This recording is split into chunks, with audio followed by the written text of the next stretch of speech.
Greetings and konnichiwa, and welcome to the Onyx Tavern. This is your host, the Barkeep, bringing you podcast 58 here at the Tavern, presented by Hirotaku.com. Well, some big news in the world of Super Sentai dropped this morning. Specifically, we got second quarter toy scans, which introduce both a new Ranger for ToQger, as well as their new mechas. So after mulling it over through most of the day and looking at these pictures between classes and everything, I think I'm ready to give you guys my opinion on what I've seen and kind of what I think going forward, just for the mere aesthetic value and then, you know, the collector's issues and toy things. Basically everything that doesn't have anything to do with story, since at this point there really isn't a story to speak of right now. So I'm going to go ahead and talk about these scans for a minute. I will let you know the scans will be up on your screen here, so you can go ahead and look at them. But I will go ahead and provide a link as well as the scans available at the Onyx Tavern Facebook page, so you can go ahead and take a look at those in more detail there. Now, the first scan I'm going to go ahead and talk about is the introduction of the Orange Ranger, which I believe his designation right now is ToQ 6. And just a couple of things that actually pop out at me first is, one, I like his design much better than the current ToQgers. Now, I still have a problem with the overall design of the ToQgers, but what I like about his is that his is a bit more symmetrical. That's kind of like the big issue I have with the suits besides the helmet, is that they're non-symmetrical nature. But what I've realized now is that they are supposed to be like train maps in Japan, with like the red line, the blue line, and so forth. So knowing that at this point, it actually makes a little bit more sense. But what the Orange Ranger has that's more interesting is, first of all, he's designed more like the Go-Wangers, where he has the two straps and a center logo piece. And I would have preferred that for the entire team, but that being said, then they would just look like a different version of Go-Wanger, basically. But for a variation on the suit for the 6th Ranger, I think that's just fine, what they've done. And of course, he's got yellow and black, color accents as opposed to white and black. So I think that works a lot better, given that, again, his color is orange, because those are, of course, the hazard colors and whatnot. I don't have much to really say about his weapon, other than it looks like kind of a baton glow stick kind of thing, and it's just kind of to me. I guess it'll be more interesting once I actually see it in person. And what's really interesting on this scan is his morpher, actually, because it's essentially an iPhone. I find in recent years in Sentai that the communication devices have been lacking. And this is a combination of both morpher and communication device. And I really like it, because it's modern day technology as opposed to sci-fi technology, which becomes outdated almost immediately. I mean, just kind of think back to a couple of them. I mean, look at Go Buster, for crying out loud. Their communication device is this huge wrist-mounted device with pop-up action, and you have to twist the dial and all that. It seems overly complicated for something as simple as a morpher and a communications device. Gokaiger, their morphers are these massive cell phones that flip out. I don't know anybody that has a flip-out cell phone anymore, unless that phone's like 5 years old for them. So, it seems that Sentai is finally caught up to technology. And actually what's kind of interesting is I did read in one place that the name of this phone has like Apple in it. So it's kind of interesting because, Raptor and I were talking about ethnocentrism the other day, and they're essentially incorporating an American piece of technology, granted probably constructed in China or Taiwan, into the series as, a morpher device, basically. And what's also kind of cool is it looks like the phone has several different apps, like transforming, calling the other Rangers, and then summoning his Zord. So that's really cool. I think that's the most interesting thing from this page, other than the Orange Ranger himself. And I will say it's great to have I guess this would be the second official Orange Ranger, because Battle Cossack was orange, but he was never designated as such. And I know how White Swan is sometimes associated with orange, but we've already put her in the non-color category with Gokaiger, so I guess this would be the first... I mean, eventually this will be the first official Orange Power Ranger. Of course, you know, Boom's dream notwithstanding, of course, because that was a dream and all. But very interesting when this will eventually happen in Power Rangers that we get this Orange Ranger in here. But yeah, this part is pretty cool. Looking on to the next scan, we get his mecha. Now, the name of it, first of all, is the Diesel, because it's a diesel-powered train, basically. And it's basically supposed to come with the two previous ones that we saw, the Boxcar and the Tanker, which forms its own Megazord. Now, just a couple of things that kind of strike me odd here is, one, his Zord is not orange. It's a maroon burgundy type of color. Granted, the Boxcar is orange, but that's not his primary. That's one of the auxiliaries. Whether he's going to be introduced with it, or this is going to be something that's added at a later time or a previous time, not quite sure about that. But it does seem kind of odd that we have an Orange Ranger and his color is not matching to his Zord.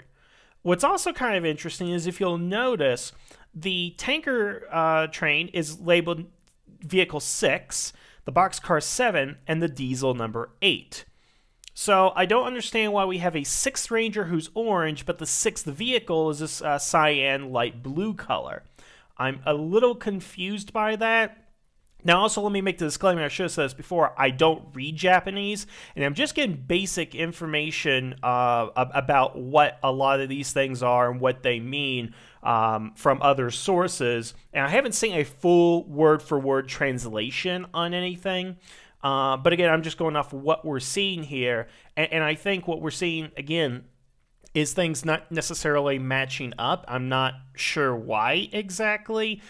Maybe there is something in the translation there, or it's something that's going to be revealed in the story of the show. But what we have with Kyoryuger is that each Ranger's color and number correspond to the Zords.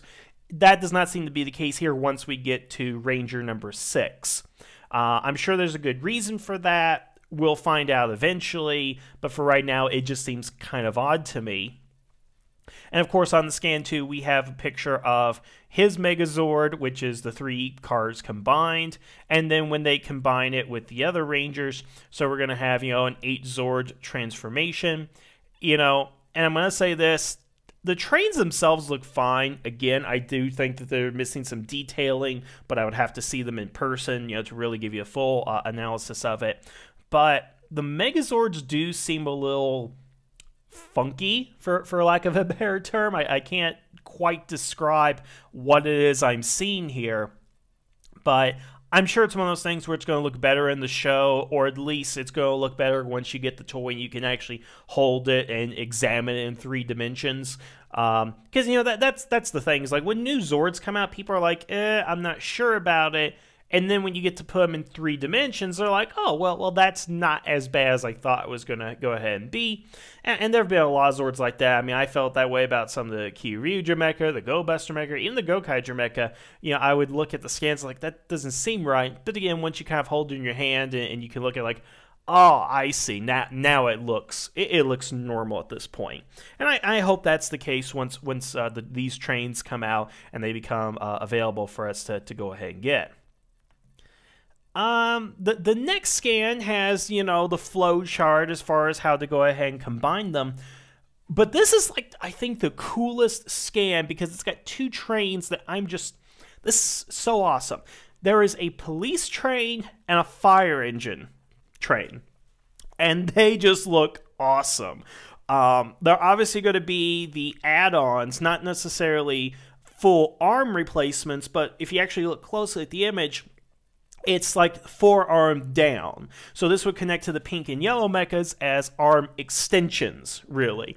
And there's just something really cool about this. It looks like the fire truck, first of all, has like a hose on the front of it. So like when it comes, it'll be shooting wire out the front, which, I don't know, the kid in me just thinks that's just so cool. And the police car has a pair of handcuffs, so similar to Deca Ranger in that regard.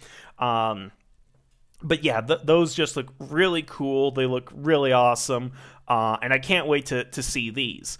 Something I will go ahead and bring up, since I mentioned that discrepancy with the colors, I'm not even sure if these Zords will have Rangers associated with them.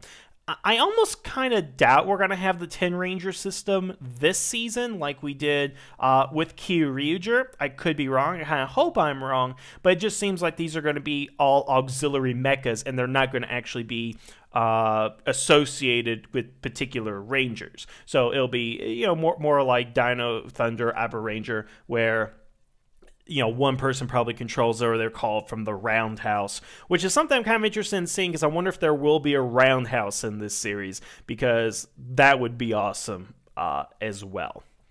But again, for this page, I love these toys. If I could, I would get these guys first, because they just look freaking awesome. I don't know what it is about it, but it is really, really cool. And then the final scan, it's only a half-page scan, but it brings up something that would be both a bad and good precedent. And what you're seeing here on this final scan is 3 other trains based off Kyryuger, Go Buster, and Kamen Rider. Now, these trains look like they would go ahead and replace the Red Ranger Zords in the basic combination, or at least in the Kamen Rider case, it looks like it's also the feet of the Zord, or new legs for it. It's unclear if at this point they're going to go ahead and be toy exclusive, or if it's going to go ahead and be part of the show. Now notice that, again, each of the trains has a number. These 3 all have EX, extra, as part of their label. Now, the bad thing about this is that if they don't do crossovers and it's in the show, it's, I don't know, let me kind of start over with that. If it's toy only, here's the good thing about it. If they sell well, then they could potentially make a car for each series. So we would get the Kaku Ranger train, the Gokaiger train, the Battle Fever J train, and you could essentially have 37 individual cars that represent all of Super Sentai, going back to Go Ranger. That being said, however, you could combine them with the previous trains, because again, I think the way this will work, and I hope I'm absolutely right on this, is that you can start from the first train and connect every single train and make like a 50-yard long train in the end. That's kind of what I'm hoping, because that would be awesome. And so, of course, in the collecting aspect, that would be good, but then again, that's 37 more trains if they do the entire series, and if they don't, it's kind of limiting, like, oh, we're only going to get Kyryuger and Go Buster, and I'm sure they do Gokaiger, maybe whatever the most popular recent ones, maybe a Goseiger train, and so forth. And if they are a part of the series, the question would be is how would that go ahead and fit in exactly? Because it seems like the trains are, again, the collectible things, which, again, is awesome. That's what it should be. The Zord should be the collectible items. If they're going to do just like the Beast Batteries, where they don't mean anything, they're just kind of outside the show. But if they are in the show and they mean something, what does that mean? And what's even more problematic is the Kamen Rider train. Now, for those of you who don't know, I don't really follow Kamen Rider. I mean, okay, I followed Masked Rider when it was out. Don't really care about it now, and frankly, a lot of people have been telling me to watch Kamen Rider, but the thing is, I got 38 years of Sentai to kind of catch up on at the moment, so to add in Kamen Rider would be a lot on my plate with what I have going on in my job and school right now, so I'm really just trying to avoid Kamen Rider for the most part, and I've really avoided the crossovers they've done with Sentai and the movies and all that, simply because there's so much going on, I just don't want to get that involved into it. I mean, I did watch one of the crossovers they did with the Gokaiger and the rest of Super Sentai, and that just hurt my head really kind of thinking about everything that was going on, and that's a completely different thing. But in the context of this toy, again, if it appears in the show, what exactly does that mean? And if it is just a toy, do I really want to go ahead and collect it? That's kind of the dilemma I'm thinking about right now, because they're going to release a toy, no doubt. but is it something worth collecting that's not necessarily part of Super Sentai? Granted, the Kamen Riders and Super Sentai live in the same world, so they do coexist, but since I'm not a fan of Kamen Rider, would I even be interested in doing it? It's almost like during Power Rangers Zeo, if they came out with a Big Bad Beetleborgs attachment for the Zeo Megazord, would you buy it even though it's not used in the show? And again, if it isn't used in the show, would you want to go ahead and buy it? So I kind of got this dilemma by just looking at the scan. Hopefully, you know, I make it more of a big deal than what it is, but I can see right now that my entire entertainment budget for 2014 is going to ToQger. So I'm going to have to get my wife something pretty nice for Valentine's Day to make up for the rest of the year, I guess. Which I know sounds horrible, but sorry, honey. But yeah, those are my initial thoughts on just looking at these scans. Again, it looks very interesting. Again, the mecha are kind of growing on me. The suits, not so much. But again, I just love trains. So this will be a lot of fun to go ahead and follow, see where everything fits into the story, how they work it out. I'm just excited overall for it. And I want to know what you guys think. You know, what do you think of these scans? Obviously, they don't tell us too much, but, you know, what do you guys just kind of think about them? Are they cool? Or do they suck? You know, whatever. Definitely leave me some comments here in the YouTube section, or go over to the Facebook page and leave your comments there. I'm really curious to know what everybody thinks, and I will talk to Raptor and figure out what he thinks, but I had to jump on this quick, and typically Raptor doesn't talk too much about toys, so... Or at least, toys are not Godzilla toys, let me put it that way. But I want to thank you guys for listening. Enjoy the scans. I really hope you guys like them. And I will be back next time with something of interest. I don't know what I'm going to be talking about next. But I will see you guys later. Have a good evening. And the tavern is now closed.